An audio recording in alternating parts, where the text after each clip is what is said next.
through to my channel. My name is Yetunde. It's good to have you back again. If you just joined us for the first time, thank you for coming here. If you're a regular watcher, welcome back again. If you've not subscribed, please use the red button under you, put on the notification bell so you can get a notification when we post a new video. I'm back again to do something on the neckline series. We're going to be talking about the multiple keyhole necklines. How can you achieve it? Multiple keyholes like the picture you saw. So it's just so I just see the style, I pick up on it and I just come to this. So it's on my phone. It's the keyhole neckline. I'm sure that you've seen it in the picture. So how can we achieve this? Simply is what we want to do today. So don't be confused. What I have is just I traced out my bodies, but I just stopped at the bust area, because since I'm just doing the neckline, so it's not even up to the bust point. It's just a small part of my draft. This is my center front, this is my armhole, this is my shoulder line, and this is my neckline. Yes, so let me talk about something. If you're not subscribed, please do. If you're watching our videos, thank you for coming back. If you have any suggestion, please drop it on in the comment section. Yes, so back to what we're doing. What I want to talk about before I continue is that the back neckline, for anything that is going to have a collar, that is going to be high neck, and then have this is what called a bishop collar, that is going to have a bishop collar that very close to the neck. The back neck is going to just be ½ inch. In fact, it's as good as not having a neckline. So if this is the back bodice, the back bodice is just going to, I mostly don't do back bodice, but if need be, I will do it. So it's just going to be an ½ inch, nothing more than that, an ½ inch, so that your bishop collar can stay very well on your neck. So anything that has a collar, anything that has a collar that is that has to be neck fitted, has to be just 0.5 at the back, and let's say 3 inches in front. For maybe size 14 upward, you can do 3.5 inches in front. Yeah, for the smaller, for the, let's say size 6, yes, you can do like a 2.5 at the neckline. Okay, so once you have your neckline, very close neckline, now see what I have for my neck width. It has to be very close.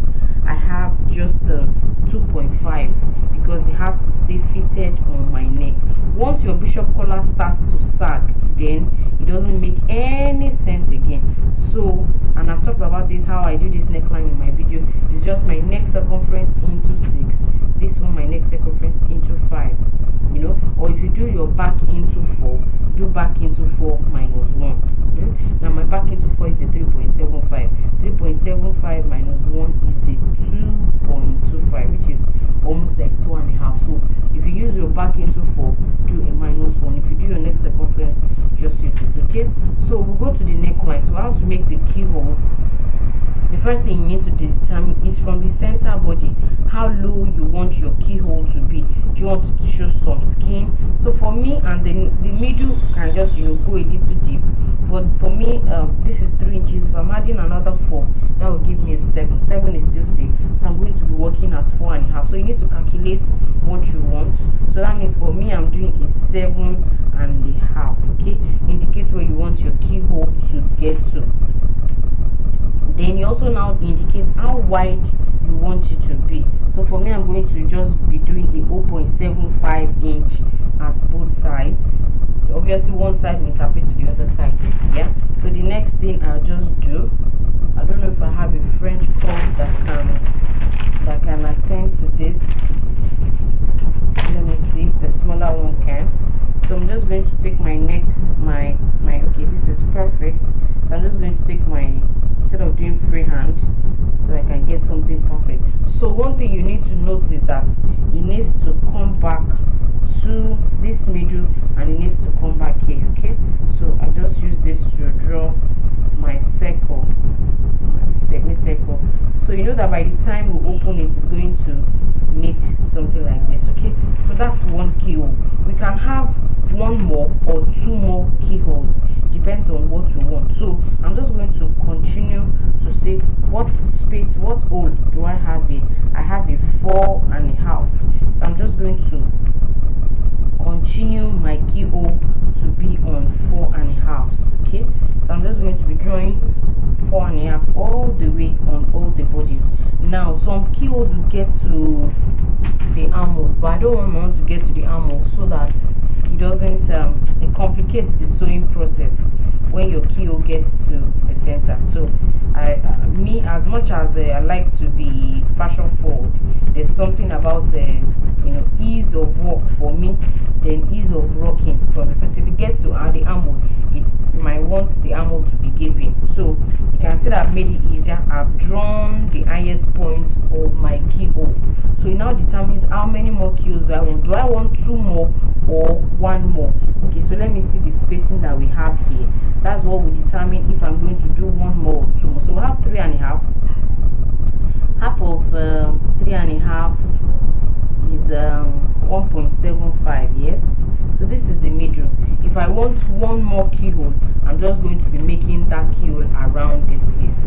If I want 2 more, I'm going to be doing 1 here and another 1 here. So let's see if I want to do like a 2 keyholes. So if I want 2 keyholes, I just come to the middle of this space, which is like a 1.25. This is the middle. Then I create my circle around there. So I'm just going to put my French curve just from there to somewhere like in the middle. I draw it like that, and I follow that same curve.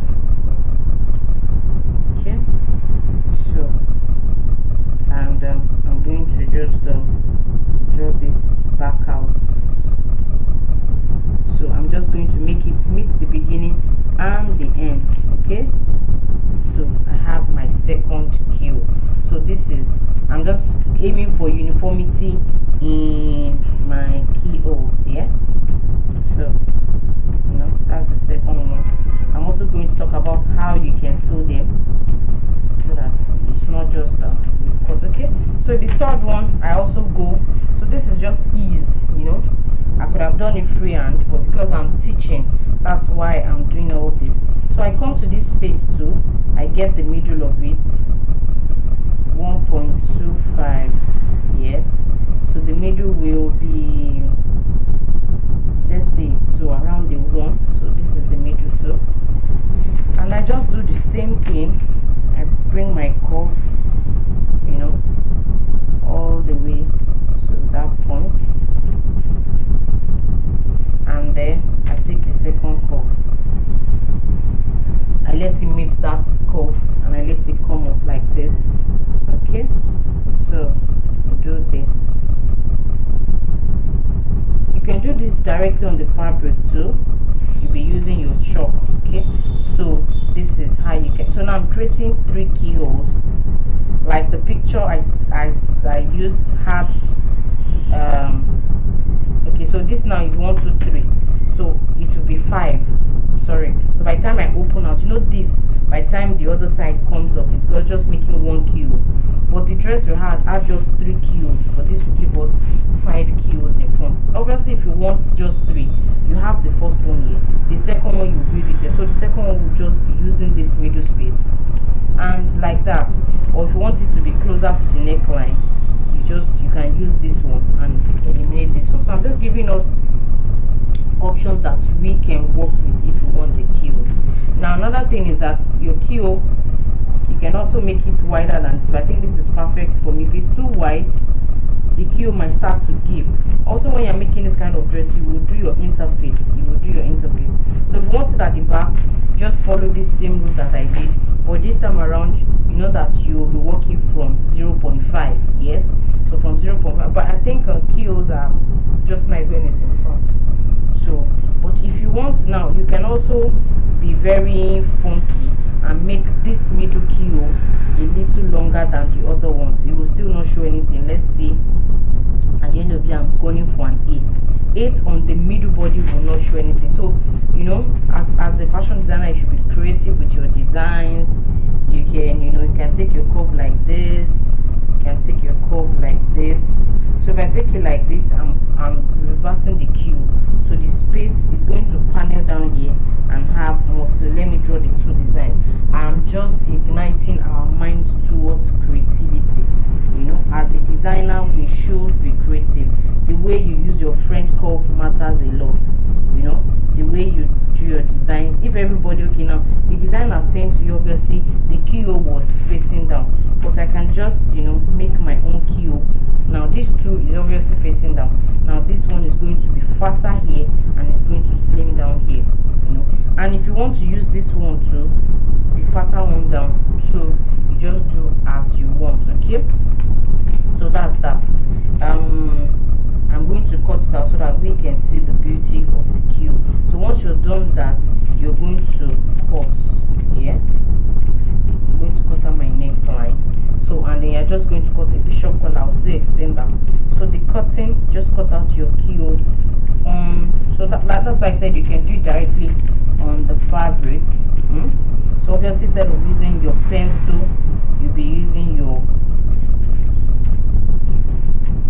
chalk. Okay, so one key thing you will do if you're on fabric is that this line that we have drawn now, you will not be cutting on this line. So let's assume I'm on fabric, you'll be cutting, you know, something like just in the middle, but it will go inside. So by the time you do your facing should just be tiny, something around the 0.25, not too wide, not too. So if I'm cutting on fabric directly, I'll just be cutting something like this, because now by the time I do my facing, it will bring us back to this space, you know. So by the time we sew, so if you're on fabric and you've drawn your holes, please leave your sewing allowance. Okay, so this third one, I think I want to reverse it, so I'm going to be using this one as against the other one. Why am I using this one? So that whatever, let me put it back, whatever hole I'm going to have is going to show skin up here. Because I've gone deep to do 8 inches, I would want to secure my bust, because if I bring the fatness down here, then we'll be having something like this. It will eat into this space, and since I've gone deep and I don't want to show skin, but if you want to show skin, definitely you know do like this, and then you definitely do what, bring it back. So if you want to show skin, you do this and then you bring it back. So it's chopping, it's not even still showing much skin. So you can see that even without the outcome, our neckline is looking really beautiful. Okay, so the beautiful thing about having a bishop collar with it is that for ease of sewing, so I cut it like this. I'm just going to cut the armhole. Don't mind my cutting, you know that I'm not on fabric, so that's why I'm not so careful. If I'm on fabric, I have to be extremely careful, so please don't mind me. Okay, so I'm done with this now. So you have your beautiful keyhole neckline, just to flash some skin. So the last thing that will be coming now is our bishop collar. So our bishop collar is just going to be maybe half an inch or an inch, 0.75. You're just going to use your neck circumference to cut your fabric. So my neck circumference is 16, so I'm just going to be cutting a 17 inches fabric. That's looking at allowance. I'm just going to be cutting a 17 inches fabric, but when I'm cutting it, I'm going to use this cup so that it defines, it gives my dress, my neckline, you know, our neck is curved, so I'm going to be using this for the cutting. That's the essence of one of this. So this is my neck, this is my starting point. So by the time I use this cup and I sew, it is going to come like really curved. Even if you cut it straight and it's not more than 1 inch, it will still fine. But so this now, so let me see the length I have, just to give it the ease of curve. So my neck circumference is 16 plus 1 inch allowance is 17, you know, or let's even say 18. Let's say 1 inch zipper allowance at the back. It's going to be straight. So from there, I now cut I just mark my 1 inch all the way, and we are going to be cutting 2 of these fabrics, you know. So you double face it and then so if to my bishop collar is going to just be like that. Okay, so I cut this out. You can see that this gives me a curve already, so now when I'm sewing it will form with my neckline. So I'm cutting 2 of these. Don't forget that if I'm on fabric, I'll add my ½ inch up, ½ inch down sewing allowance. So I face both of them. I run it from the front all the way to the back. So by the time I'm running it, if I use this, it's just going to look like this. You know, you've joined the front and the back on the neckline, so you're just going to run it all the way. There's no going to be sewing allowance on the bishop collar here. The sewing allowance will be at the zipper line. So you have this. Obviously, by the time you have this in 2 places, it's going to make your full. So you can cut on your half. You can, obviously your fabric will be on fold, and when you open it, you have your full body. So that's how you can just do your keyhole neckline in more numbers. If you want, you can make it more and reduce this width, so you can be more. Now this will give us 5. 1 2 3 4 5. You can be less than 5, it can be more than 5. I've told you the trick to it. From the middle to the side, get the amount of spacing you have, then you start to break it so that your keyhole is even. There's even distribution of the spaces between your keyhole. So that's how you can do this. If you learned something from the video, give us a thumbs up, subscribe to the channel, come back for something. Stay safe. From me, it's a bye for now. Thank you.